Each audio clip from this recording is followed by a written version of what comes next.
Hello friends, welcome to the new episode of my channel. আমি অরিত্র। এখন এই ভিডিওর মধ্যে আমরা কিছু লেটেস্ট আপডেটস নিয়ে কথা বলবো এবং একটি গানেরও রিয়াকশন দেবো। সবচেয়ে প্রথমে যদি বেবি জন বলে ছবিটার একটা গান বেরিয়ে গেছে ন্যান মাটাক্কা বলে, যে গানটা গেয়েছে দিলজিৎ দোসাঞ্জ, এবং আমরা বরুণ ধাবান এবং কীর্তি সুরেশকে দেখতে পাচ্ছি নাচতে গানটার মধ্যে। তো গানটা কিন্তু এমনি শুট করা হয়েছে খুব ভালো, খুব ল্যাভিশলি করা হয়েছে, প্রতিটা সেট খুব ভালো, এবং বরুণ এবং কীর্তি সুরেশ দুজনে নেচেছেও খুব ভালো, খুব ফুল এনার্জির সাথে নেচেছে। এবং কিছু কিছু জায়গায় দেখবে গানের মধ্যে কুইক কাটস ব্যবহার করা হয়েছে, মানে দুটো আলাদা আলাদা সেটের মধ্যে আর কি ইন্টার কাট করে চেঞ্জ করে যাচ্ছে। তো ওই জিনিসটা খুব ভালো লেগেছে। আর দিলজিতও এখানে রয়েছে, থামানো রয়েছে। তো ওভারঅল প্রেজেন্টেশন ভালো, এবং একটা মানে এরকম টিউন রেখেছে, উলালাই উলালাই উলালাই উলে উলে লাই, ওই জায়গাটা খুব ভালো লাগছিল, ক্যাচি লাগছিল। ওভারঅল গানটা আমার বেটার লেগেছে, মানে কিসাকের থেকে তো অনেক অনেক গুণ বেটার হয়েছে এবং ভালো একটা গান হয়েছে। তবে আমি লিরিক্স আরো বেটার আশা করছিলাম। তো দেখা যাক এবার এই গানটা মানে বেবি জনের পরবর্তী গানগুলো কিরকম হয়। কারণ দেখুন, থেরি ছবিটার মধ্যে কিছু ভালো রোমান্টিক গান ছিল কিন্তু, ঠিক আছে। সেই গানগুলোকে এখানে মানে থামান কতটা করতে পারবে আমি জানি না। থামানো ভালো গানই করে, বাট আমার মনে হয় জিবি প্রকাশকেই রাখতে হতো। জিবি প্রকাশ কুমারী কিন্তু অরিজিনাল থেরিতে করেছিল, এবং আমার মনে হয় কোথাও রোমান্টিক গানগুলো সে এটাতেও বেটার করতে পারতো। তো দেখা যাক এবার থামান কিরকম দেয়, কারণ ওখানে কিন্তু খুব ইমোশনাল গান, রোমান্টিক গান এইসব সেগুলো ছিল কিন্তু থেরির মধ্যে। তো দেখা যাক এবার থামান কিরকম কাজ করে। আপনাদের কেমন লেগেছে ন্যান মাটাক্কা গানটা অবশ্যই কমেন্ট সেকশনে জানাবেন। এবার যদি আমি আপডেটস গুলো নিয়ে চলে আসি, তো সবচেয়ে প্রথম আপডেট হচ্ছে কিচ্চা সুদীপকে কেন্দ্র করে। তো কিচ্চা সুদীপের একটি ছবি আসার কথা আছে ম্যাক্স বলে। তো সেই ছবিটা রিলিজ ডেট অ্যানাউন্স হয়ে গেছে, 27 ডিসেম্বর এই ছবিটা রিলিজ করতে চলেছে। ইয়েস, ভিডিওর পরবর্তী আপডেটটা হচ্ছে লাকি ভাস্কর বলে ছবিটাকে নিয়ে, যেটা দুলকার সালমানের ছবি।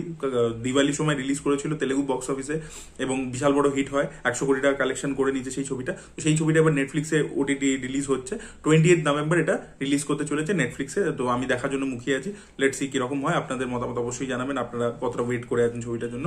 ভিডিওর পরবর্তী আপডেটটা হচ্ছে এটি তেলেগু ছবি রিমেককে নিয়ে। তো বেবি বলে একটা তেলেগু ছবি হয়েছিল, যেটা রিভিউ কিন্তু আমার চ্যানেলে আছে, আপনারা চাইলে চেক আউট করে দেখতে পারেন। তো সেই ছবিটার এবার হিন্দি রিমেক হচ্ছে, এবং সেই রিমেকে আমরা বাবিল খান এবং কীর্তি শেট্টিকে দেখতে পাবো। কীর্তি শেট্টির বলিউড ডেবিউ হচ্ছে এই ছবিটা দিয়ে। তো দেখা যাক বাবিল খানের এই ছবিটা বক্স অফিসে হিট হয় কিনা।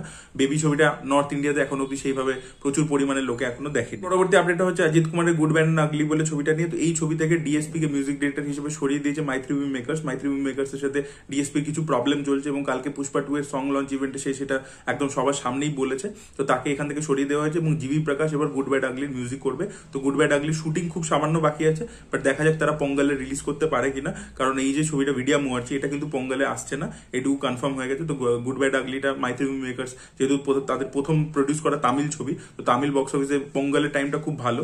তো সেই সময় অজিত কুমারের মতো বড় স্টারকে নিয়ে তারা রিলিজ করবার চেষ্টা করবে। তো এত কম শর্ট স্প্যানের মধ্যে ডিএসপি কে রিপ্লেস করে জিবি প্রকাশ সব গান ইত্যাদি বিজিএম সবকিছু করতে পারে কিনা, সেটাই দেখার মতো বিষয়। ভিডিওর পরবর্তী আপডেট হচ্ছে স্পাইডারম্যান 4 কে কেন্দ্র করে। তো স্পাইডারম্যান 3 এর মতোই এই পার্টের মধ্যেও, স্পাইডারম্যান 4th পার্টের মধ্যেও মাল্টিভার্সের কনসেপ্ট থাকবে, এবং এখানে মাল্টিপল ভিলেন্স থাকতে চলেছে। অগস্ট 2025 থেকে এই ছবির শুটিং শুরু হয়ে যাবে। ভিডিওর পরবর্তী আপডেট হচ্ছে RC16 কে কেন্দ্র করে যে ছবিটা ডিরেক্ট করছেন বুচি বাবু সানা। তো এই ছবির মধ্যে একটি চরিত্র করতে আমরা মুন্না ভাইয়া, মানে মির্জাপুরের মুন্না ভাইয়া দিব্যেন্দু শর্মাকে দেখতে পাবো। সেই ছবির মধ্যে পাঠ করছে একটা চরিত্রে, যেটা একটা ইম্পর্টেন্ট ক্যারেক্টার হতে চলেছে। ভিডিওর পরবর্তী আপডেট হচ্ছে ঋষভ শেট্টিকে কেন্দ্র করতে। ঋষভ শেট্টি জয় হনুমানের পরবর্তীতে আরো একবার তেলেগু একজন ডিরেক্টরের সাথে কাজ করতে চলেছে। ইয়েস, এটাও আগে একটা পিরিয়ডিক সেটিং এর ছবি হবে, এবং অশ্বিন গঙ্গারাজু বলে একজন ডিরেক্টর রয়েছেন, তার সাথে এই ছবিটা তিনি করতে চলেছেন। এই ছবিটা প্রডিউস করছে সিতারা এন্টারটেনমেন্ট, এবং দেখা যাক এই ছবিটা কিরকম হয় এবং কি গল্প হয়। এবং এই দুটো ছবি জয় হনুমান এবং এই ছবিটা দিয়ে ঋষভ শেট্টি আরো বড় নেক্সট লেভেলে যেতে পারে কিনা। অলরেডি তার হাতে কান্তারা 2 রয়েছে, যেটা পরের বছর আসছে, সেটা তো একটা অলরেডি একটা বিশাল সাকসেস হবে। দেখা যাক এই ছবিগুলো কতটা সাকসেসফুল হয়। ভিডিওর পরবর্তী আপডেট হচ্ছে রামচরণের গেম চেঞ্জার বলে ছবিটাকে কেন্দ্র করে। তো এই ছবির তৃতীয় গান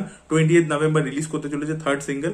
এবার এই গানটা কিন্তু বিশাল খরচা করে শুট করা হয়েছে। শঙ্কর এই গানটার পিছনে 20 কোটি টাকার থেকেও বেশি খরচা করেছেন। ইয়েস, এবং মাল্টিপল লোকেশনে, বিদেশি লোকেশনে শুট করা হয়েছে, এবং নাকি প্রচুর খরচা করা হয়েছে। তো দেখা যাক ভিজুয়ালস কিরকম হয় এবং কিছু নতুনত্ব থাকে কিনা ভিজুয়ালস এর মধ্যে। ভিডিওর পরবর্তী আপডেটটা হচ্ছে ককটেল পার্ট 2 কে কেন্দ্র করে। তো বলিউডের মধ্যে মানে সেকেন্ড পার্ট অ্যানাউন্স হচ্ছে পরপর, যেন ভাগাম ভাগ 2 কিন্তু ছবিটা কনফার্ম হয়ে গেছে, স্ক্রিপ্ট লকড হয়ে গেছে, এবং 2025 এর মিডল থেকে কিন্তু এই ছবিটাও ফ্লোরে যেতে চলেছে।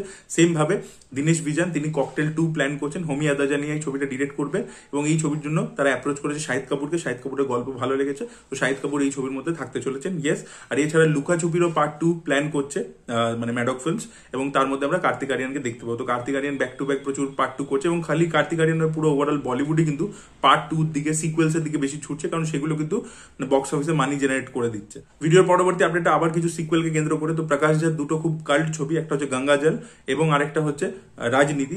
তো সেই দুটো সিনেমারও কিন্তু সিকুয়েল আসতে চলেছে। গঙ্গা জলের পার্ট 3 এবং রাজনীতি পার্ট 2, এগুলো প্রকাশ ঝা প্ল্যান করছে। সবই স্ক্রিপ্টিং স্টেজে রয়েছে, এবং তাকে যখন জিজ্ঞেস করা হয় যে রাজনীতি 2 তে অজয় দেবগন এবং গঙ্গা জলে অজয় দেবগনকে আবার আর রাজনীতিতে রণবীর কাপুরকে এদেরকে পাবো কিনা। তো প্রকাশ ঝা সেখানে জানে, তো মাইট বি এরা থাকতে পারে না, কারণ প্রকাশ ঝা ডাইরেক্টলি এই অ্যাক্টার্সদের সাথে এখন কমিউনিকেট করতে পারে না। এদের মাঝখানে ম্যানেজার্স চলে এসেছে, বড় বড় এজেন্সি চলে এসেছে, তো আগে স্ক্রিপ্ট তাদের কাছে যায়, তারা পড়ে, তারা ডিসিশন নেয়। তো ডাইরেক্টলি অ্যাক্টার্সরা এখন ইনঅ্যাপ্রোচেবল হয়ে গেছে, যেটার জন্য একটা প্রবলেম হচ্ছে।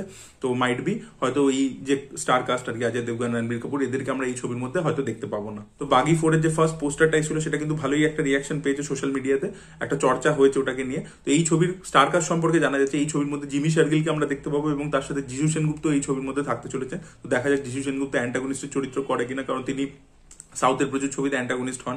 দেখা যাক এই ছবিতে তিনি অ্যান্টাগনিস্ট হন কিনা এবং তার ক্যারেক্টারটা কিরকম হয় সেটা দেখার মতো বিষয় হবে। ভিডিওর পরবর্তী আপডেট হচ্ছে রাজা সাহেব বলে ছবিটাকে কেন্দ্র করে, যাতে প্রভাস রয়েছেন। তো এই ছবির একটা গানের শুটিং ইউরোপে হবে, যেটা একটা খুব হট টাইপের সং হবে এবং তার মধ্যে খুব ঘনিষ্ঠ দৃশ্যে আর কি দেখা যাবে মালবিকা মোহনন এবং তার সাথে প্রভাসকে। তো এই গানটা ইউরোপে শুটিং শুরু হবে খুব শীঘ্রই। আপডেট গাইজ, আপনাদের কি বক্তব্য অবশ্যই কমেন্ট সেকশনে জানাবেন। এই ভিডিওটা ভালো লেগে থাকলে লাইক করুন, শেয়ার করুন, চ্যানেলকে সাবস্ক্রাইব করতে ভুলবেন না। বাই।